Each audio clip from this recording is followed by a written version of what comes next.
प्रणाम, छोटों को स्नेह आशीष। आपका स्वागत है मेरे चैनल धर्म दर्पण में। आज कृष्ण जन्माष्टमी पर आपको कुछ जानकारियां देंगे। तो सबसे पहले उसके पूजा का समय, कृष्ण जन्माष्टमी के पूजा का समय, और आपको बताएं कि कृष्ण जन्माष्टमी जो है वो 2 दिन मनाई जाती है। पहले दिन स्मार्त यानी साधु संतों की होती है और दूसरे दिन गृहस्थों की होती है, जो गृहस्थी लोग हैं उनकी होती है। तो इस बार जन्माष्टमी जो है वो 11 और 12 अगस्त को है। 11 को स्मार्तों की और 12 अगस्त को जो है वो गृहस्थ लोगों की जन्माष्टमी होगी। इसमें यह है कि जन्माष्टमी के दिन राहु काल जो है वो दोपहर को 12:27 से 2:06 अपराह्न तक रहेगा, दोपहर के बाद तक। इस बार जन्माष्टमी पर कृतिका नक्षत्र रहेगा वह, और बाद में क्या होगा कि रोहिणी नक्षत्र आ जाएगा 13 अगस्त को। तो जन्माष्टमी का पूजन मुहूर्त जो है 12 अगस्त को रात को 12:05 से लेकर के 12:42 तक रात को रहेगा। इस बीच आप भगवान इनका कृष्ण का पूजन कर सकते हैं। जन्माष्टमी के दिन पूरे दिन जो है सर्वार्थ सिद्ध योग इस बार है, बहुत अच्छा योग होता है। तो विधि क्या है इसकी? स्वच्छ स्नान ध्यान करके स्वच्छ कपड़े पहने और बाल गोपाल की मूर्ति आपके पास है तो वो रख लें, और उनको जो है दक्षिणावर्ती शंख में रखे जल से उनका अभिषेक किया जाता है, और उसके बाद उनको पुष्प आदि की मालाएं चढ़ा करके माखन मिश्री का भोग उनको लगाया जाता है। कृष्ण जी को माखन मिश्री बहुत ही पसंद है। माखन तो चुरा कर भी खा लिया करते थे कान्हा, तो उनको माखन मिश्री का भोग बहुत पसंद है, वो लगाइए। इसके बाद जो भी पुष्प वगैरह और फूल वगैरह दे करके उनकी आरती करके आरती गाइए, प्रभु की आरती कुंज बिहारी की, वो तो सभी जानते हैं। कृष्ण की लीलाएं जो हैं वो विश्व विख्यात हैं। उनकी बाल लीला, उनका रास, ये सारी चीजें जो हैं वो चीजें जो हैं ये है। कृष्ण जन्म का हेतु भी दुष्ट दलन ही है, दुष्टों का नाश करना। अब मैं बताऊं कि हमारी जो भागवत है, श्रीमद् भागवत, उसका जो प्रथम श्लोक है वह श्लोक भी कृष्ण वंदना में ही है। भागवत कृष्ण की कथा है, उसमें उनकी तमाम लीलाओं और इसका समावेश है, जो जो उन्होंने नीति युक्त कार्य किए, और वो इसमें जो आगे उनकी भूमिकाएं सारी हैं भागवत में। पूरी भागवत, श्रीमद् भागवत जो है कृष्ण कथा ही है। तो उसका जो पहला श्लोक है वही कृष्ण की वंदना है। वो क्या है कि कृष्ण का जो श्लोक है वो ये सच्चिदानंद रूपाय, सच्चिदानंद रूपाय विश्व उत्पत्ति है तवे, सच्चिदानंद रूपाय विश्व उत्पत्ति सृष्टि उत्पत्ति है तवे, तापत्रय विनाशाय श्री कृष्णं वयं नुमः, सच्चिदानंद रूपाय, सच्चिदानंद रूपाय। ये सच्चिदानंद रूप है प्रभु, सतचित आनंद को देने वाले हैं। और विश्व उत्पत्ति हेतु वे, आपका हेतु क्या था कि सृष्टि की उत्पत्ति हो और विश्व जगत का कार्य शुरू हो, तो आपने वो किया। तापत्रय विनाशाय, 3 तरह के ताप होते हैं, दैहिक दैविक भौतिक, तीनों को दूर करने वाले हैं भगवान कृष्ण। श्री कृष्णम वयम नुमः, हम ऐसे श्री कृष्ण का वंदन करते हैं, उनको प्रणाम करते हैं। तो ये भागवत का प्रथम श्लोक है। अब हम कृष्ण कथा पर आते हैं। इसमें उनकी बाल लीलाओं और इस तक ही सीमित रहेंगे, कंसवध तक, क्योंकि वो जो विराट स्वरूप है उनका, जो गीता उपदेश और भी दूसरी जो ये हैं कुरुक्षेत्र की युद्ध वगैरह में जो उनकी भूमिका है वो तो कृष्ण के अगले किसी उसमें देने। तो हुआ ये था, कृष्ण का जन्म किस हेतु हुआ, क्या उद्देश्य था कृष्ण जन्म का, इसकी कथा पर हम आते हैं। कृष्ण जन्म का हेतु दुष्ट दलन था। हुआ ये कि द्वापर में जब राक्षसों का अत्याचार बढ़ गया तो पृथ्वी जो है वो गाय का रूप धर के ब्रह्मा जी के पास गई और जाकर के अपनी व्यथा व्यक्त करने लगी और बहुत परेशान की, उनकी प्रार्थना की उन्होंने परेशान होकर के कि भाई मुझे बचाइए, क्योंकि दुष्ट इतने बढ़ गए हैं, राक्षस इतने बढ़ गए हैं कि उनके अत्याचार से मैं खुद पीड़ित हूँ। तो ये उन्होंने, ब्रह्मा जी ने क्या किया कि देवताओं को और सबको लेकर के साथ और पृथ्वी को साथ लेकर के वो विष्णु के पास गए। विष्णु जी से सारी कथा उन्होंने सुनाई कि भाई वहाँ पापी बढ़ गए हैं, राक्षस बढ़ गए हैं भूलोक में, तो ये पृथ्वी बहुत पीड़ित है उससे, वो तो प्रार्थना करने हमसे आई, हम अब आपके पास आए, आप रक्षा कीजिए इसकी और दुष्टों का दलन कीजिए। तो विष्णु ने कहा कि ठीक है, मैं अवतार लेकर पृथ्वी में आऊंगा और कश्यप मुनि जो हैं वो पृथ्वी पर वासुदेव के रूप में यदुकुल में प्रसिद्ध होंगे। उन वासुदेव की पत्नी देवकी के गर्भ से कृष्ण के रूप में मैं जन्म लूंगा और उनकी दूसरी पत्नी जो है तो मेरे जो शेष नाग हैं वो उनके यहाँ बलराम के रूप में जन्म लेंगे। इसके बाद देवताओं से विष्णु ने कहा कि आप सभी ब्रजभूमि में जाकर के यादव वंश में अपना अपना शरीर धारण करके जाइए, आप यदुवंश में चले जाइए और कुछ जो है कुरुक्षेत्र के मैदान में मैं क्या करूंगा, पापियों का संहार करूंगा, पापी वृत्तियों का, और संहार करके पृथ्वी को जो है भार मुक्त करूंगा। ये कृष्ण ने उनको आश्वासन दिया और कहा कि तुम लोग अब ब्रजलोक में जाकर के देवता लोग और ग्वाल बाल की तरह, गोपगणों की तरह जाकर के शरीर धारण करके वहां रहना शुरू कर दो, मैं वहां अवतार लेकर आ रहा हूं कृष्ण के रूप में। यह समय जल्द ही आ गया कृष्ण के अवतार का। द्वापर का के अंत में मथुरा में ययाति वंश के राजा उग्रसेन जो हैं वो राज करते थे। उनके पुत्रों में सबसे बड़ा पुत्र कंस था जो बहुत ही पापी था। देवकी का जन्म कंस की चचेरी बहन के रूप में हुआ। कंस ने उग्रसेन को बलपूर्वक सिंहासन से हटा दिया, अपने पिता को, और जेल में डाल दिया और खुद वहां का मथुरा का राजा बन गया। इधर कश्यप ऋषि जो हैं वो सूरसेन के पुत्र वासुदेव के रूप में उनका जन्म हुआ। प्रभु ने आदेश दिया था ना कि आप लोग जाइए वहां पर।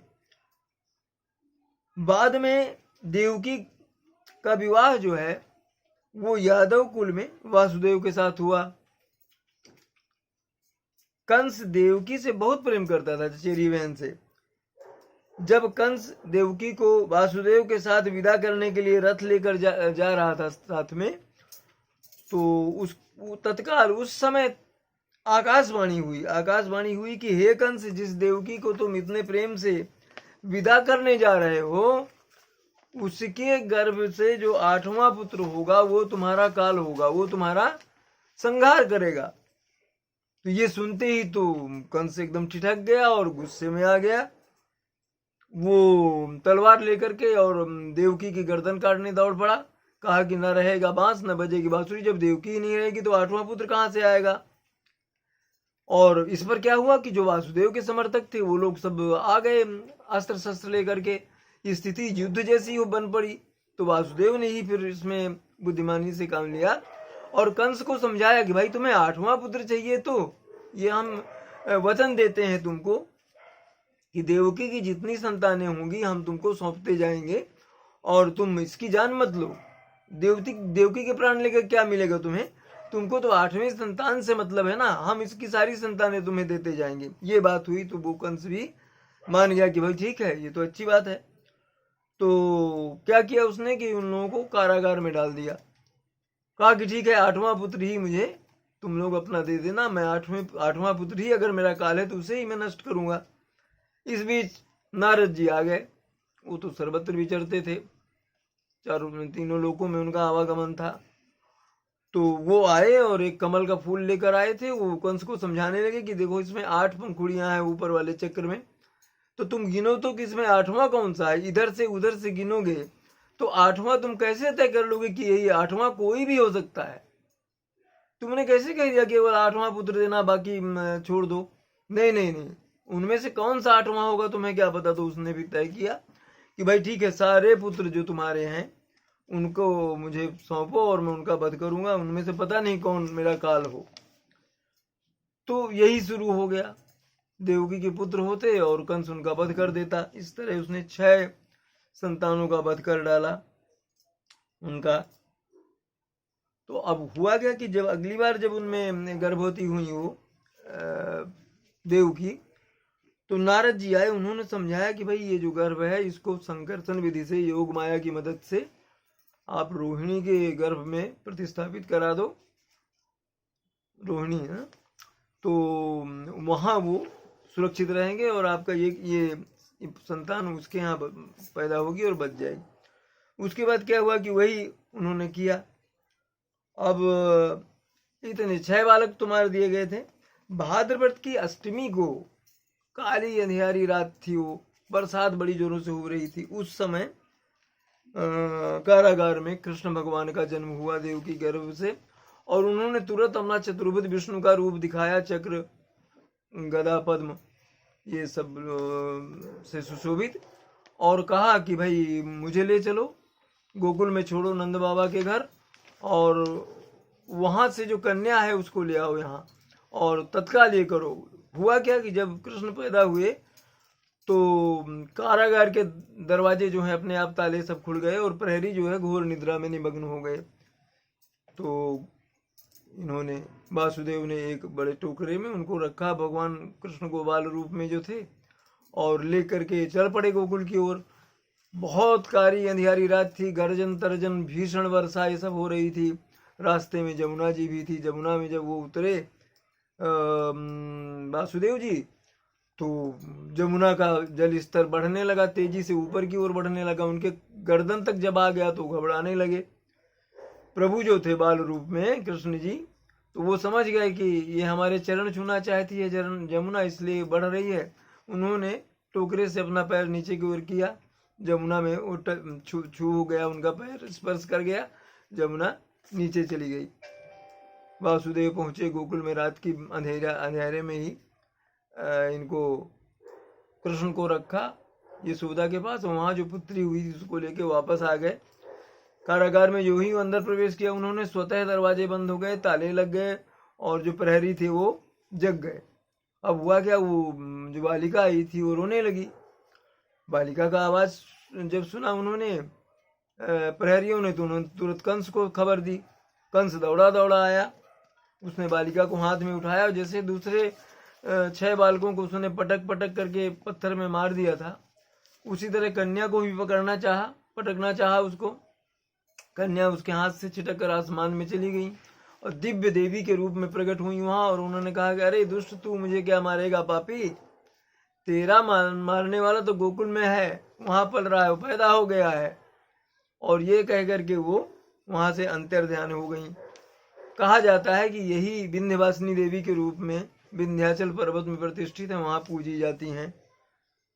तो ये जब घटना हो गई, उसके बाद क्या हुआ कि उसको जब पता चला कि मेरा काल तो गोकुल में पल रहा है, अब वो करे क्या, कृष्ण को पहचाने कैसे। उसने तमाम तरह के राक्षस और ये सब भेजने शुरू करे कि जितने नवजात वहां शिशु हैं गोकुल में, जितने अभी हाल फिलहाल में पैदा हुए हैं, उनको मारना शुरू कर दो। अघासुर, बकासुर और तमाम तरह के उन्होंने राक्षसों को भेजा। बाद में पूतना राक्षसी को भेजा। वो एक बहुत सुंदर महिला का रूप धर के पहले गई, और कृष्ण कहीं खेल रहे थे, उनको वहां से उठा करके कहीं दूर ले गई। अब दूर ले गई तो वो जो यशोदा माँ आसपास खोजने लगी, मिली नहीं। तो लोगों ने बाद में देखा कि वो कोई एक महिला है, उसको लिए जा रही। तो ले जा करके उसने क्या किया, स्तन में अपने उसने विष लगा लिया था पूतना ने, कि ये विष से दूध जब पिएंगे कृष्ण तो अपने आप उनकी मृत्यु हो जाएगी। तो वो जब दुग्ध पीने लगे तो भगवान ने कुछ ऐसा लीला कि उसको बड़ी पीड़ा होने लगी। उसने अपना विकराल तो मैंने मृत्यु के उसमें जाने लगी, तो उसने अपना विकराल रूप धारण किया, पूरा विराट पर्वताकार राक्षसी। तो हुआ क्या कि वो कुछ देर में ही कृष्ण ने ऐसा कुछ लीला की कि उसकी मृत्यु हो गई। तो खोजते हुए नंद बाबा वगैरह सब यशोदा आए कि देखे कि राक्षसी पहाड़ जैसी है, उसके वक्षस्थल में कृष्ण है। तो उन्होंने वहां से उठाया उनको। इस तरह से जब वो पूतना भी असफल हो गई, और भी सारे प्रयास इसने किए, कंस ने, सब असफल हो गए। उसने क्या किया कि फिर एक और रचना रची कि उनको बुलाया कि भाई एक समारोह हो रहा है मथुरा में, वहां कृष्ण और बलराम को निमंत्रण है, वो यहाँ आए, ये कंस ने निमंत्रण भेजा है। तो दोनों गए वहां पर। तो पहले तो कुबेलिया हाथी था दरवाजे में, पगला हाथी, उससे कुचलवा के मार डालने की कोशिश की। इन्होंने हाथी को परास्त कर दिया, उसके दांत वांत तोड़ दिए। फिर क्या किया कि बड़े बड़े पहलवान योद्धा थे, उनसे मल्ल युद्ध कराया। कृष्ण और बलराम ने सबको परास्त कर दिया। इतना सब करने के बाद कृष्ण जी ने कंस का भी वध कर दिया। कंस का वध करने के बाद उन्होंने राजा उग्रसेन को कारागार से मुक्त किया, उनको पुनः राज सिंहासन दिया। और उसके बाद जब कंस का अत्याचार मिट गया तो सभी लोग सुखी हो गए जो वहां थे। इस बीच अब उनकी बाल लीलाओं का भी कुछ वर्णन करते चलते हैं।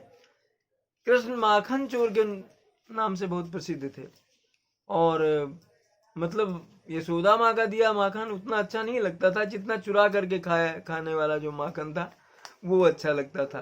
गोपियां कहीं अपना दूध दही कुछ लेकर जा रहे हों तो दूर से पत्थर मार कर फोड़ देते थे, और छींके में रखा हुआ दही या मक्खन जो भी है वो जब नहीं हो गोपियां तो उसको ग्वाल वालों के साथ कंधे पर कंधा चढ़ करके तोड़ करके वो खाने मुँहे बड़ा आनंद आता था। अब गोपियां शिकायत लेके आती तो कभी कभी माँ उखल में बांध देती, कभी डांटती। इस तरह से तो अब कभी कभी ऐसा होता कि जब बांध दे डांटे और रोने लगे कृष्ण तो गोपियां ही आगे कर छोड़ दें कि यशोदा मैया छोड़ दो, कान्हा को छोड़ दो।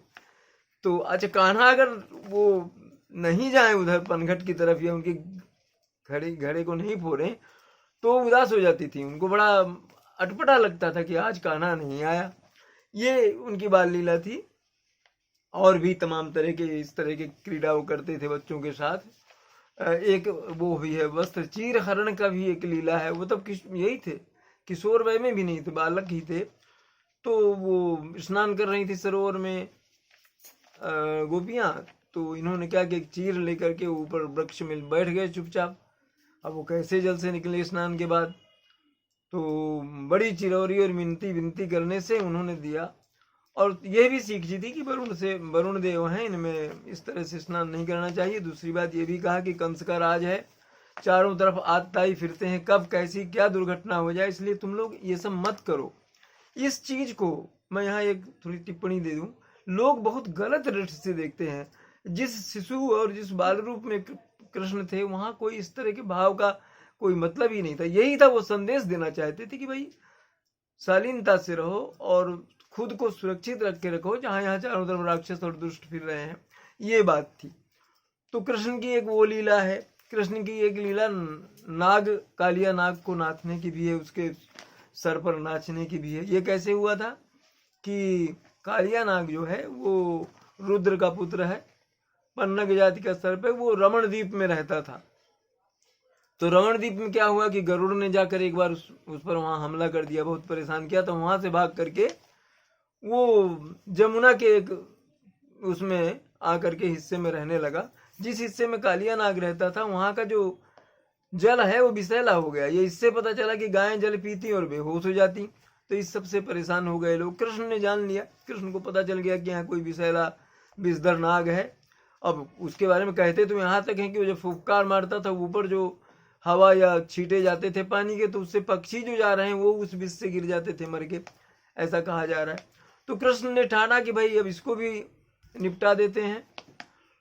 तो ये कंसवध वगैरह की पहले की घटना है, ये बाल लीलाएं उनकी जो चल रही थी उस समय की घटना है ये। तो क्या किया कि एक बार श्रीदामा और दूसरे बच्चों के साथ कंदुक क्रीड़ा यानी गेंद खेल रहे थे कृष्ण। तो उन्होंने जानबूझ करके श्रीदामा की गेंद को उस दहाड़ में उस तरफ फेंक दिया जहां पर कालिया नाग नीचे रहता था अपने पूरे परिवार के साथ।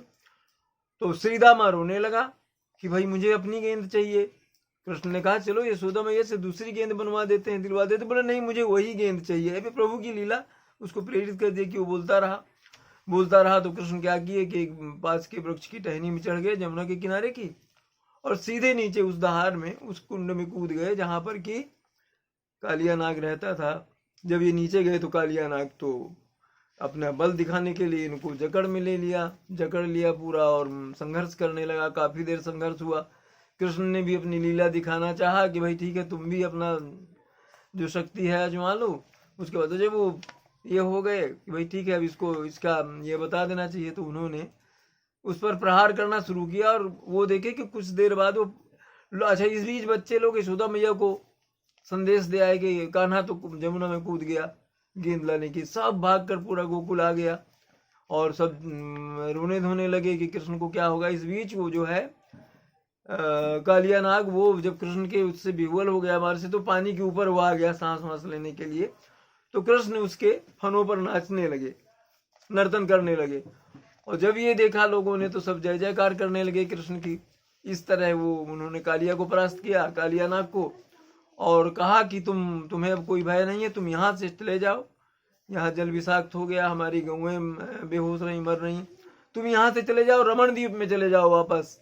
और चूंकि मैंने तुम्हारे इसमें चरण चिन्ह मेरे लग गए हैं, बन गए हैं, तो गरुड़ अब तुम्हारा कुछ नहीं करेगा, इसलिए तुम अब चले जाओ, यहाँ से चले जाओ और रमण में द्वीप में जाके रहो।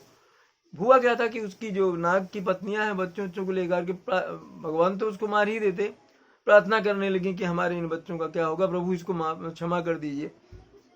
क्षमा करके उन्होंने वहां पर उसको कहा कि तुम रमण द्वीप चले जाओ। रमण द्वीप में क्या हुआ कि वो चले गए, नाग जो है वो चला गया।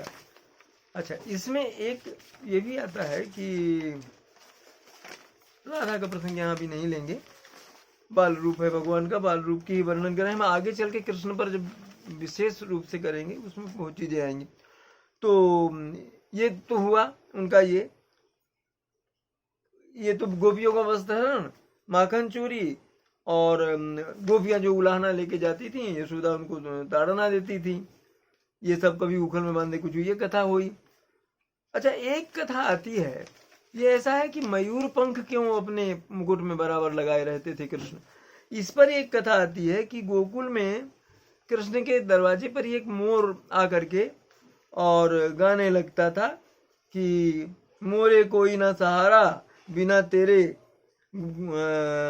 गोपाल सांवरिया माँ बाप सांवरिया, गाता रहता था। तो कृष्ण कुछ ध्यान नहीं दे, जब भी कृष्ण दरवाजे से आते जाते वो ये गाता, कृष्ण कोई ध्यान नहीं देते, कभी कभी उसके पानी वानी पिला देते, फिर कभी उसको भूल जाते। अब हुआ क्या कि इस पर बेचारा ये मोर जो है वो दुखी हो गया, रोने लगा।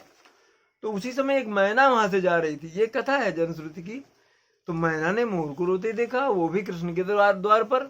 तो वो परेशान हो गई, कृष्ण के द्वार पर कोई रोता है, कृष्ण तो बहुत करुणा करें, वो तो किसी का रोना और दुख सहन नहीं कर सकते।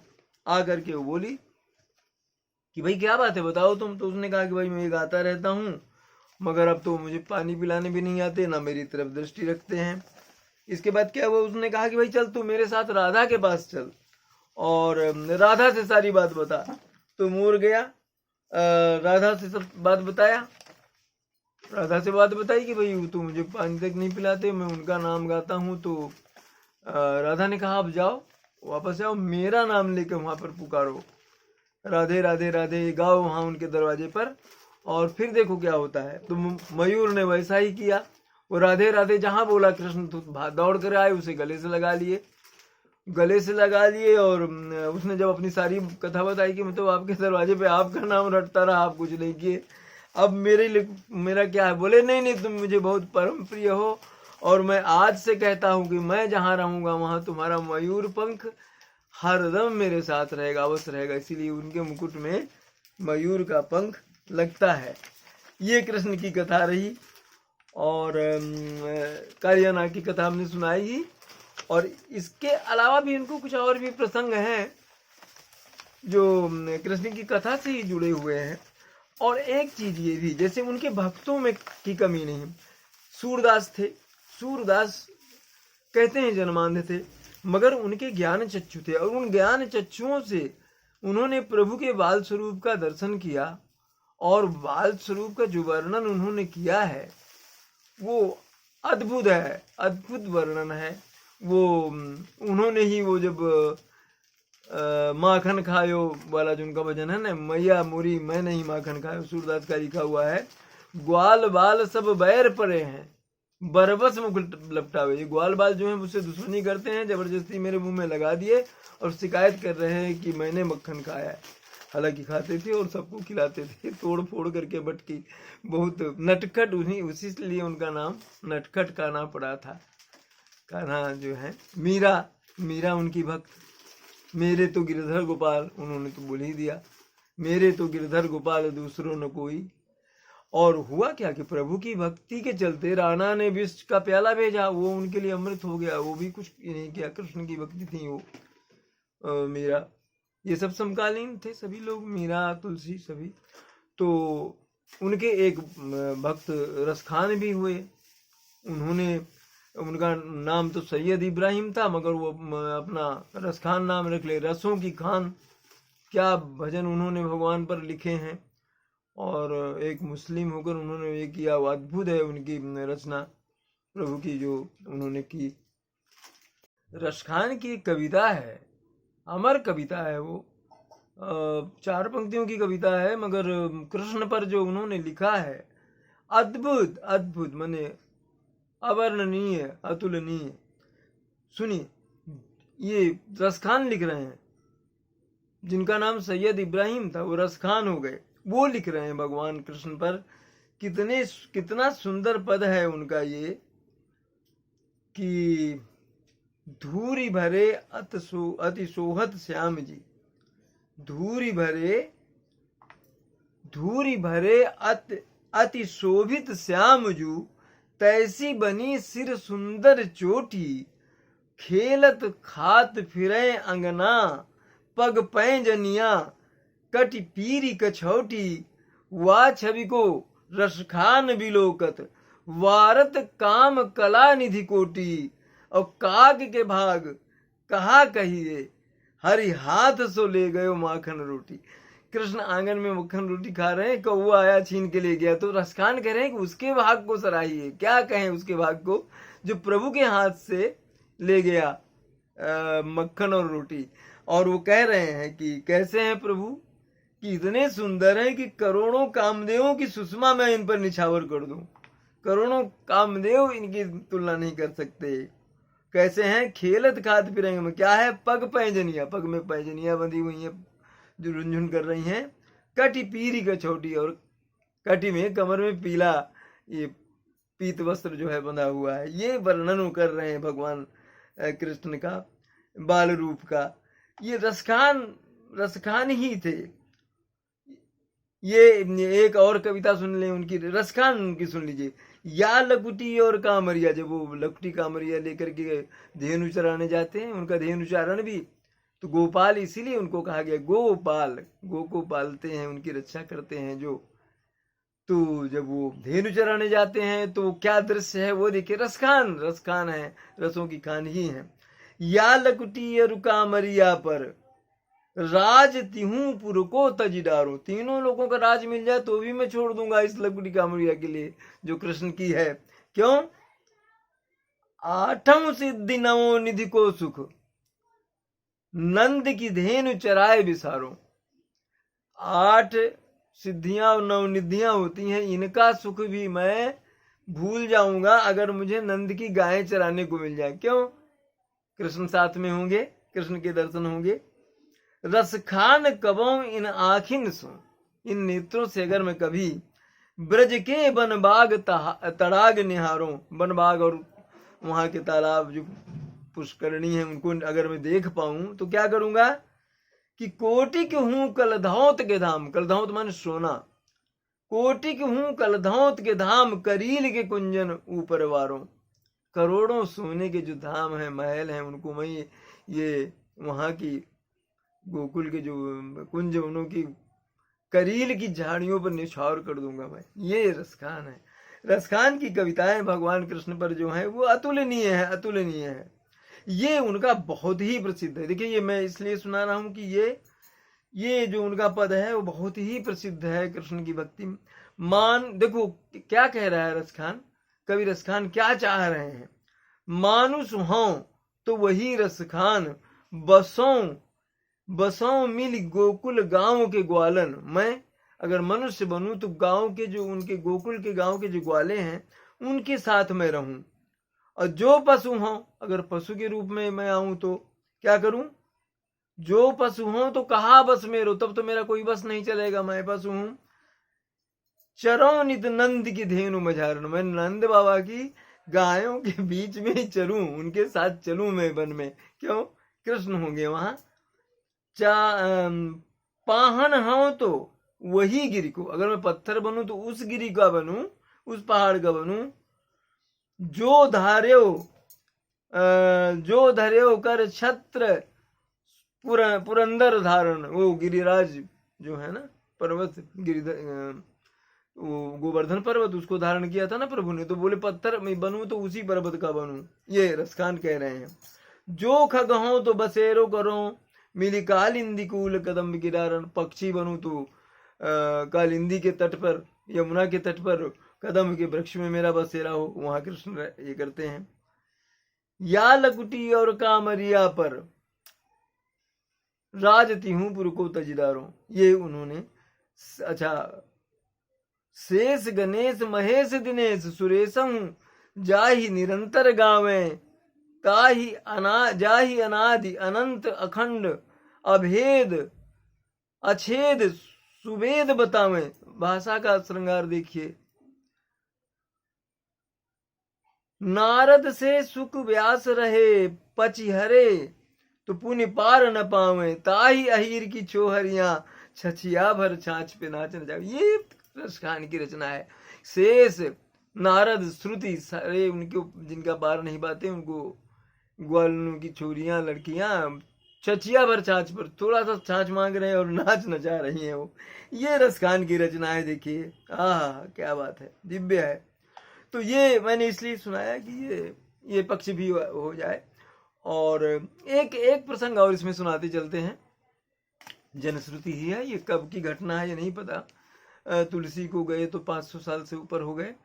तो कहते हैं कि एक बार तुलसी जो है वो वृंदावन गए, तो एक मंदिर में गए और वहां उन्होंने कृष्ण का स्वरूप देखा। हाथ में बंसी है और पटपीत पहने हुए हैं और पूरा श्रृंगार किए हुए हैं।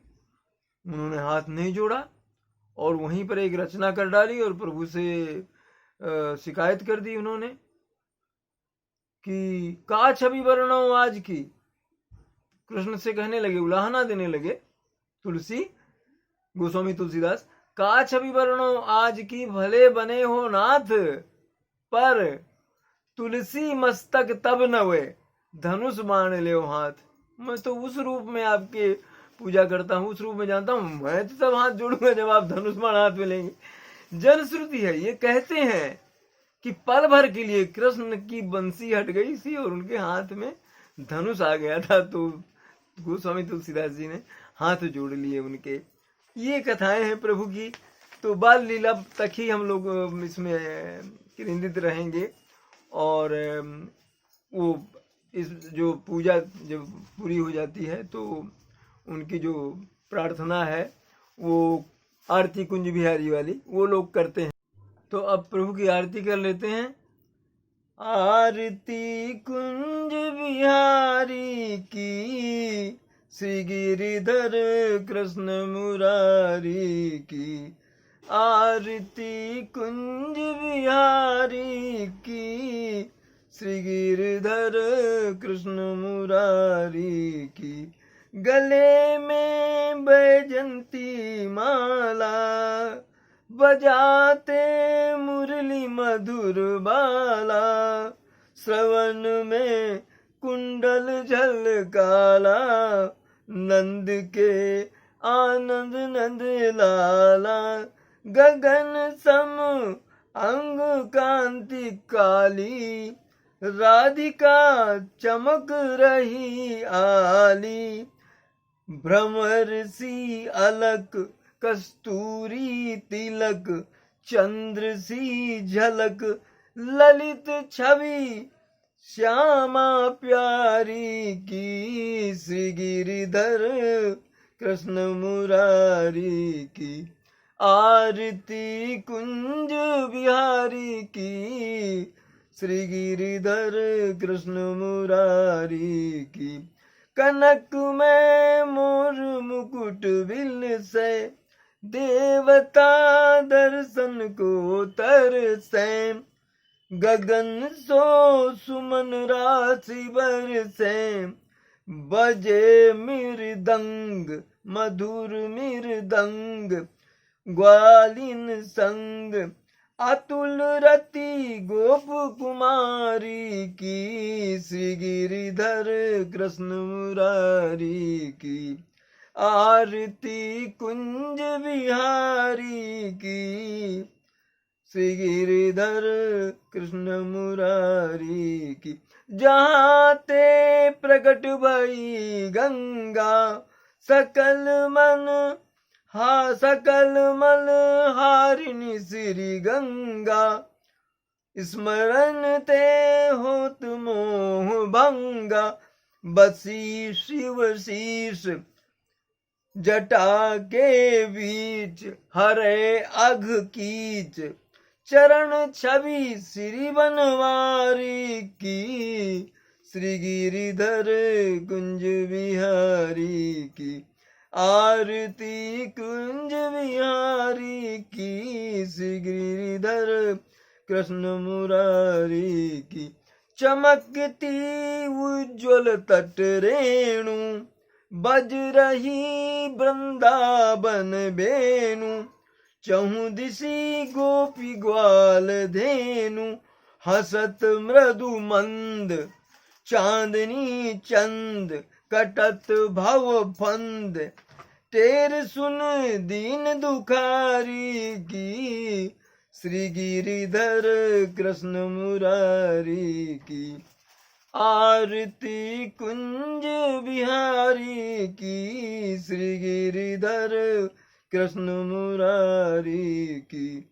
आरती कुंज बिहारी की, श्री गिरिधर कृष्ण मुरारी की। जय श्री कृष्ण।